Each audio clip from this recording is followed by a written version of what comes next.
This is my current work in progress. This is the fourth and final book in my prayer devotional series on the Rosary, specifically the Glorious Mysteries. And I just wanted to show you a little bit of my writing routine here. What makes this book really easy to write is that I am using a consistent framework throughout the whole book. So you can see over here on the left-hand corner, the book's broken up into 5 parts. The first, second, third, fourth, and fifth glorious mystery, which each of those are different stories of the Bible. And within each of those 5 sections, I follow a similar format. So as you can see, I'm working on the second of the 5 mysteries, which happens to be the ascension of Jesus into heaven. And I first put the relevant scripture verse. Then I have 3 to 5 pages of a reflection on the scripture verse, which is me breaking open the text, giving some lessons or observations that you can take from the scripture reading. You can see that I'm highlighting parts of the scripture passage in different colors. These different colors are going to correspond with these bolded sections. Seeing a word or a phrase that stands out to me that I want to elaborate and speak more on in the reflection section. Basically, what I have in here is actually my very first book. As I mentioned, this is a 4-book series, but I use that same framework of going through the first, second, third, fourth, fifth. My first book, it was the Joyful Mysteries, then it was the Luminous Mysteries, the Sorrowful Mysteries, and now Glorious Mysteries. So this is like literally the content from my first book. For example, when they had come together was a phrase in the scripture that stands out to me. I'll just replace joy in the journey with something like coming together. And then I'll write a little reflection on what I have learned of this line related to the scripture. Then I'll go down to this one, and maybe the next verse that stood out to me was, "It is not for you to know times or seasons." Maybe I'll say something like, "Not knowing times or seasons." So you can see that having this framework, because this is a series where each of the books follows more or less the same structure, this makes it so much easier for me. Now that I'm all the way to the end on the 4th book, I have books 1, 2, and 3 that all follow the structure, and it just makes it so much easier to write. So if you are someone who is writing a prayer series of related books, maybe you're writing books on different saints that are following the same structure, or maybe you're writing books on different sacraments and following the same structure.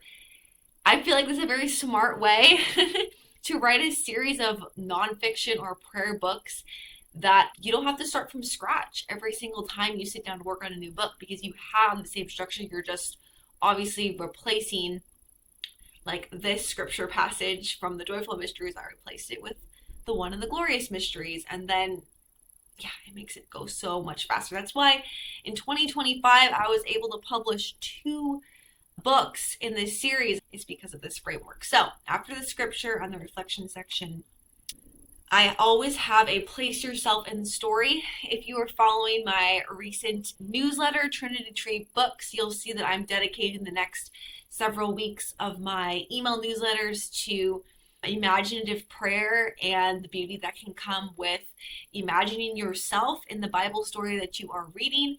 This can make it so much more relatable, and it can really engage your imagination. So this story, which is, as I mentioned, the ascension of Jesus into heaven, I will basically write this in a creative short form.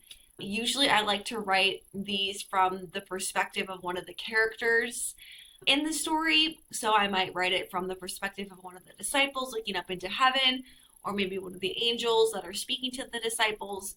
And then it's like a little meditation and a short story that invites the reader deeper to engage their imagination. Then I always have the Rosary Bead declaration. So as you're actually preparing to pray the 10 Hail Marys of this decade, I have little reflections that are really helpful to pray with somebody else. If you're praying the Rosary as a group or with another person, there's spots where the first person will say this, second person will say the next part, And it's a way to really enter deeper into each of the Hail Marys. Now, I will say that this makes praying the Hail Mary take a lot longer because you're saying these declarations in addition to actually praying the Hail Marys. But the way this book is broken up, you can even one day focus on one of these mysteries and then pray just the 10 Hail Marys with these reflections. Next day, do the next one. So you don't have to do them all at once. And then after that, I have a story that is from my own life that I somehow tried to make a tie in or a connection to the scriptural story. So obviously, I haven't written this yet because I'm in process, but I have to think to myself, okay, what story in my life can I make some connection to the ascension of Jesus? Has there been a moment where I felt very close to heaven, for example, or a moment when I saw someone I loved leaving me, going somewhere else, and I'm watching them from a distance? What was that like? Making some sort of connection. So I'll have to think about that in my head, and I'll replace, again, this is text from my first book, so I'll replace this with the new story from my own life.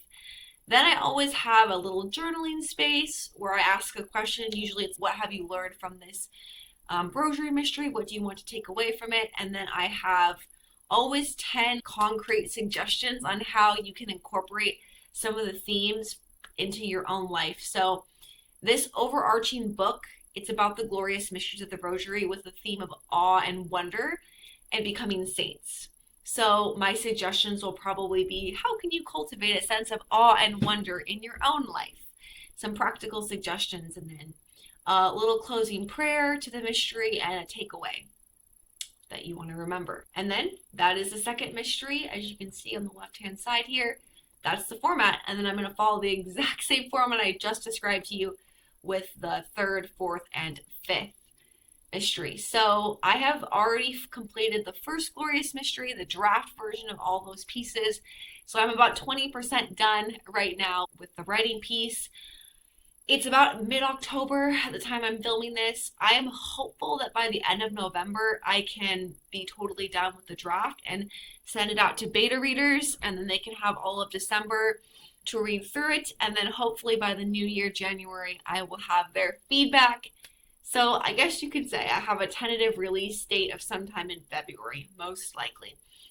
And this series that I started back in 2021 will be complete, and it's so exciting. I already had somebody reach out to me on Catholic Writers Guild asking for a book bundle of all 4 of my books. And I was like, oh my gosh, that was exactly my hope and dream, is that this would be like a book bundle that readers would want to buy all of them and really just take a deep dive through. Each book is devoted to one set of mysteries, so you really can get very familiar with them by the end. And that was my hope and my goal. There's a lot of books on the rosary, but I haven't seen any that are like deep dives into any of the sets of mysteries with a particular theme, which is how my books are. So if this writing related video was helpful to you, go ahead and give it a thumbs up.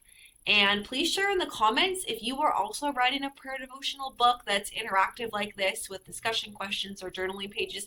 Tell me more about what you're writing, where you are in the process, and your hopes and dreams for that book or your series. So take care. God bless. I'll see you in the next one.